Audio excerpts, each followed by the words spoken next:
Shannon in Ohio. What's up, Shannon? Good morning. Morning. Hello. Ooh, a girl. Hi, Jimmy. Nice. It's a girl. Hi, Shannon in Ohio.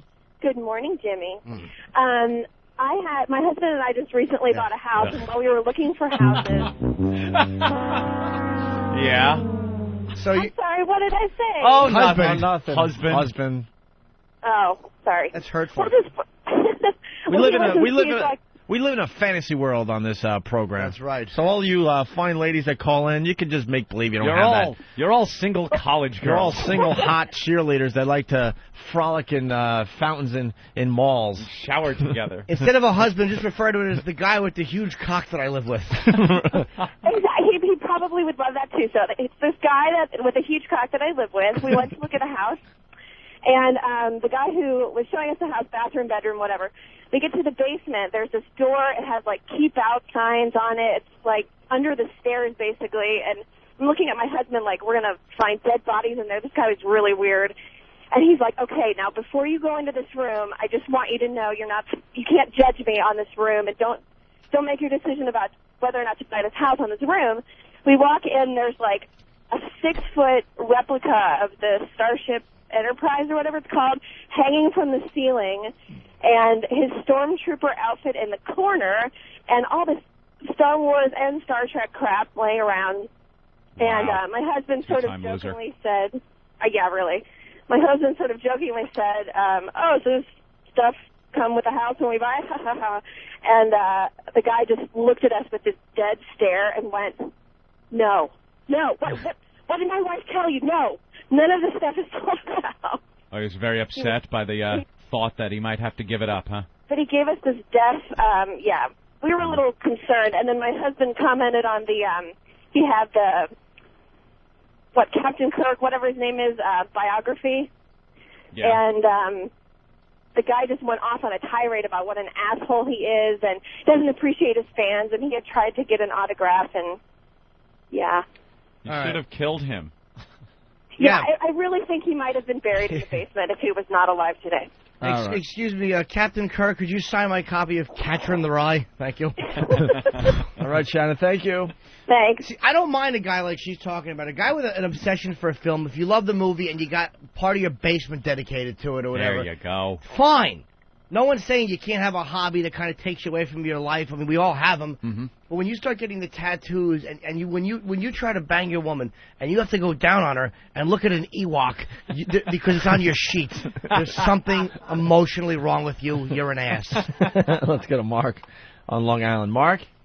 Hey, guys, what's going on? Hey, man. Just want to say, Return of the Jedi, I would have loved to see more Ewoks die. That was the gayest scene in the whole fucking movie. Atrocious. Ruined that movie. It was atrocious. Yeah, that idiot was marketing towards children and not caring about the integrity of his film. Yep. Oh, what was the noise they would make? No, I don't even know. Like little hamburglers? Little woogly, cute characters?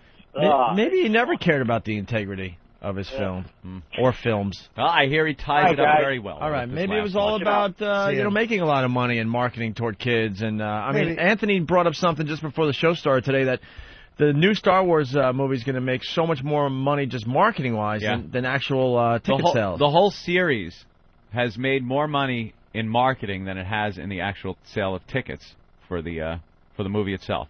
More in action figures, food restaurant endorsement deals, clothing, bed sheets, things like that have made more money than the film itself. Well, I mean, the first one, though, again, at least it made, like, the stormtroopers were phenomenal. Yeah. The costumes made perfect sense. Like, one of the main characters was, Peter Cushing. Yeah. Who was, just great. No one figured that would be a little character with a gray hat, that scumbag. So at least to me, the movie made much more sense. But then they started to get into all this shit that was geared obviously. But maybe the fans took it to that next level and made this movie legendary and serious and all that. Maybe Lucas had it in his mind the whole time. I'm going to throw a movie out there for kids and adults and have a little fun here. Empire Strikes Back was a great movie. Yeah. I thought that one was really, really good. It wasn't packed with stupid, cute little aliens and things like that. But then the Jedi was the Ewoks. And then he takes his helmet off and he looks like Bob Kelly without the goatee. What happened? I don't know. Darth Vader hurt his leg playing football. That cheeseburger you do not want. I do not want that cheeseburger. Those fries give Yoda. Here, have my fries. Your drink desire you not. The Diet Pepsi, I do want. Want you not. Do not want. This summer, grab a Diet Pepsi and see Star Wars Episode 3, Revenge of the Sith.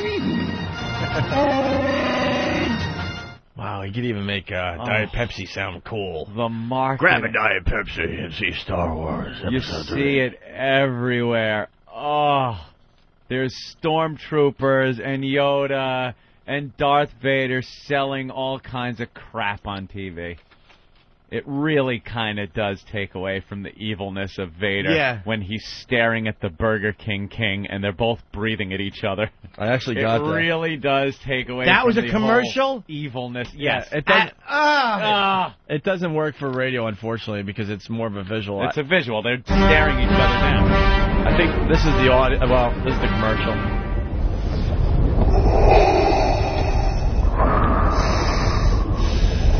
They're just breathing at each other. They're just staring at each other and breathing. What a great sound that is. What a great evil sound. Genius. That is it. Please choose your destiny at BK. That is it. And to use James Earl Jones' voice, and that just that big guy's name was David Prowse. I don't think he's doing it now. Yeah. Interesting bit of trivia. If anyone ever saw Clockwork Orange. Yeah. The big bodybuilder who carries down the guy in the wheelchair, that's Darth Vader. That's the guy in the Vader suit. Yeah. That Burger King mascot is just beyond creepy, too. What is the mascot? Guy wakes up in bed and turns over and he's just staring at it. It's just like, how do you describe it? It's a king, obviously. Yeah, it's the Burger King guy with the big head. But there's no facial expressions because it's just a mask that doesn't really move. And he just kind of sits there and stares at people. It's really frightening. Really creepy. I don't know who he is. There is nothing new under the sun. But under the small green fourth moon of Yavin, there is quite a different story.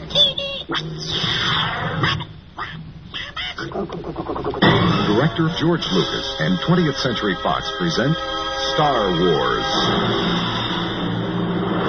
Luke Skywalker is on a daring mission to rescue a beautiful princess, and all he needs is a little help from his friends. Han Solo, space pirate, and Chewie, his giant Wookiee, C-3PO, human relations cyborg, and his counterpart R2-D2, and the mysterious Jedi Knight. Never before in the history of movies has so much time and technology been spent just for fun. Star Wars. Rated PG. Parental guidance suggested. He just ripped off The Wizard of Oz. That's all that is. Yeah.